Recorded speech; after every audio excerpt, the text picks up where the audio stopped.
Welcome back to the #1 television show in the history of the universe and all other multiverses that have stemmed from our universe, and all other alternate histories too.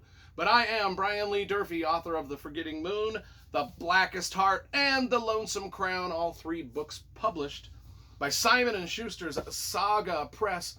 Today I'm going to be reviewing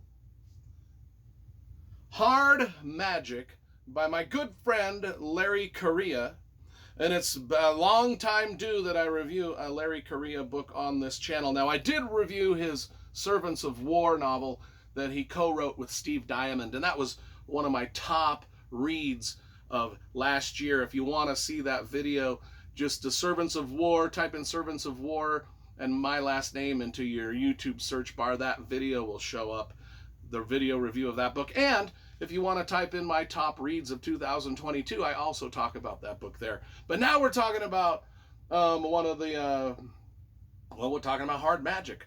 Book number 1 of Larry Correia's Grimnoir Chronicles. Came out in 2022. Now, you know I love graphic design and cover illustration, so we're going to review the packaging of the book first. And I think this is seriously dope stuff. I think Baen Books did a really good job here of creating a very noir-esque looking cover with our detective with the machine gun. I don't know if that's just one of the dudes and the lady. I mean, it looks very grim noir, which is the genre that Larry Correia sort of created on his own here. Cover illustration done by Alan Pollock, and Alan Pollock did all 3 covers in the series, and if we put them all together here, they look dope together. It looks like a series that is interesting to read with cool covers and a similar cover theme with the font and the words and all of that. And when we line them up spine wise, they all look like they go together. So we've got to give the publisher an A+ for just packaging some really cool books for us. And we're not done talking about the aesthetics of the book, because the coolest thing in this book is that Larry Correia himself has signed it to me. You know, I show off all of my signed books, and every single one of my Larry Correia books has been signed. Like I said, he's a good friend of mine, lives near me. I've sat on probably a dozen different writing panels at different Comic-Cons with Larry, and one thing you can count on: any panel that you sit on with Larry is going to be a total fucking blast. It's fun. Dude makes everybody feel comfortable, from the fellow panelists all the way to the audience, and it's just, whenever I see that I'm on a panel with him on the schedule, I'm like, yeah, that's going to be cool, because I like hanging out with the guy. He's just a cool guy all around. And now I'm going to review one of his books,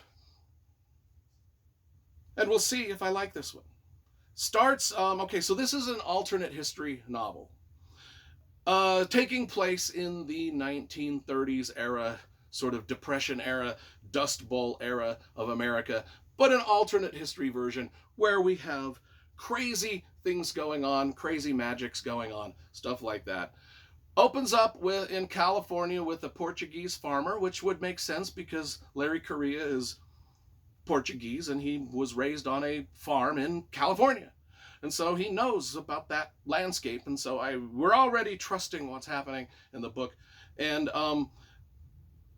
the farmer buys an Okie girl, an Okie from Muskogee. A young girl with gray eyes. The gray eye thing is symbolic with the magic and things like this, and the Portuguese farmer notices that, hey, the similar magic is in this girl, so he buys her, and she's, that's just the way people sold their kids back in the Depression, to better the kid's life and make a little. Anyway, then we get a bit of, in New York City, the world's richest man makes kind of making a deal with the devil of sorts, a character named the Pale Horse. And then we get to Montana, and there's a prisoner with special powers, magical powers. He's also offered a mysterious deal by the warden, so we've got a couple storylines going on, but the main story is Jake Sullivan and Delia Jones, these two characters, and those are the ones on the cover. And there's a SWAT team scene right at the beginning of the book that is just absolutely wonderful. This alternate history, and the monsters and creatures that just Larry Correia creates, and the plot that he puts in here. And I'm not going to get too much more into anything because I want you to read this and discover it as you go. Larry Correia just does an effortless job of writing this alternate history. And it's tough to do alternate history because you've got to know real history so you can play off of that and bounce your ideas off of the real history so your alternate history makes sense, something I would never attempt because I just probably don't have the skill for that. But Larry Correia certainly does because he knows. The dude's a smart guy and he knows history, he knows governments, he knows money, he knows financial stuff. He can put all of that into an alternate history and make it work and it just seems effortless, and it makes the world building of this universe he's created, this 1930s Dust Bowl Grimnoir book that's written very Raymond Chandler-esque and told from points of view of different characters, with each one having a wit of their own and a style of their own, and each one of them being interesting. It's just absolutely almost this, I mean, it's near genius, to be honest. The only thing that I did not like about this, and I've mentioned this before in other reviews of other books, is flashbacks. I like linear stories that start here and go here. There are a lot of flashbacks in this book that flash us back to the early 1900s. So, we're starting in 1930-ish, and then we keep going, and then we flash back to 19-something, and then we flash back. That's kind of a writing trope that's just never settled well with me. And so whenever I see it, I sort of roll my eyes, and I just have to trust the author and roll with the story. Rather than rolling my eyes, I just have to roll with the story and trust that the author's knowing what he's doing and that there's a purpose for this. And so I did do that with this book, as I do with all. And it makes sense. Larry Correia in the story makes a good case for why he's using that sort of story framing device, and it's okay. It's cool. Again, don't attempt it at home. It's difficult. I would never attempt it. Well, maybe I would. I don't know. We'll see. You can never say never. The best description of the book is what they wrote on the back jacket, because if I start babbling on anymore, I'll probably give spoilers away. So let me just read the back jacket. Jake Sullivan is a war hero, a private eye, and an ex-con. He's free because he has a magical talent, and the feds need his help in apprehending criminals with their own magical abilities. But the last operation Jake was sent on went completely wrong, and Delilah Jones, an old friend in happier times, had too much magical muscle with her for the feds to handle, even with Jake's help.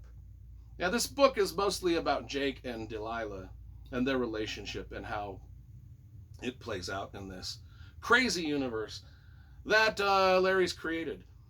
Okay, it got worse. Jake found out that not only have the feds been lying to him, but there was a secret war being waged by opposing forces of magic users. Worse still, he had attracted the attention of one side's ruthless leader, who were of the opinion that Jake was far too dangerous to be permitted to live. Man, I butchered the reading of that like a mother. But anyway, you get the point. This book is really, really, really fun to read. And I think that knowing Larry, I think he just wants people to have fun reading his books, because you know damn well that he's having fun writing the books. And whenever an author is having fun writing his books, you know the reader is going to have fun reading the books. So that's all I really have to say about Hard Magic. And I give this a solid 9.75 out of 10. It's just that killer. Flashbacks aside.